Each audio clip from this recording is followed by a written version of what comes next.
अध्याय 2 तुलसीदास का जीवन परिचय। गोस्वामी तुलसीदास के जन्म के संबंध में विद्वानों में बहुत मतभेद है। गोस्वामी तुलसीदास के जन्म स्थान के संदर्भ में 3 मत प्रचलित हैं। मूल गोसाई चरित और तुलसी चरित में इनका जन्म स्थान राजापुर बताया गया है। शिवसिंह सेंगर और राम गुलाम द्विवेदी भी राजापुर को गोस्वामी जी का जन्म स्थान मानते हैं। लाला सीताराम, गौरीशंकर द्विवेदी, रामनरेश त्रिपाठी तथा डॉक्टर ओ रामदत्त भारद्वाज सोरों को तुलसीदास जी का जन्म स्थान मानते हैं। मैं पुनि निज गुरु सन सुनी कथा सो सूकर खेत, गोस्वामी जी की इस उक्ति को ये विद्वान प्रामाणिक मानते हुए सूका खेत, माता पिता हुलसी एवं आत्माराम का अभिप्राय सोरों मानते हैं।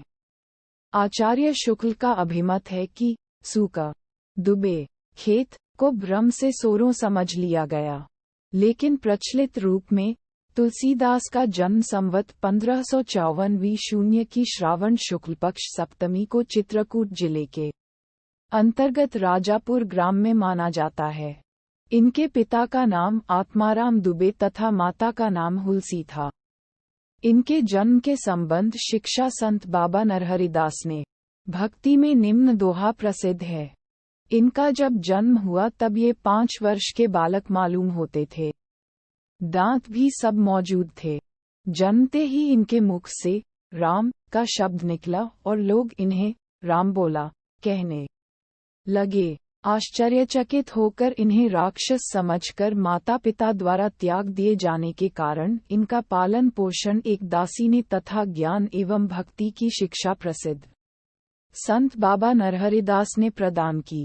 इनका विवाह रत्नावली के साथ हुआ था। ऐसा प्रसिद्ध है कि रत्नावली की फटकार से ही इनके मन में वैराग्य उत्पन्न हुआ।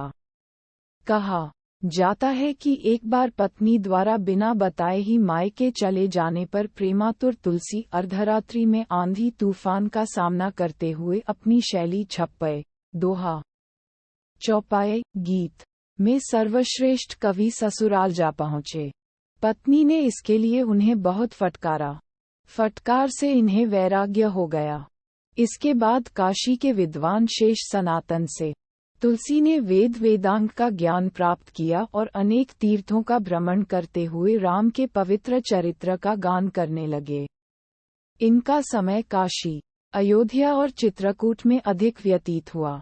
संवत 1680 श्रावण कृष्ण पक्ष तृतीया शनिवार को अस्सी घाट पर तुलसीदास राम राम कहते हुए परमात्मा में विलीन हो गए। इनकी मृत्यु के संबंध में निम्न दोहा प्रसिद्ध है।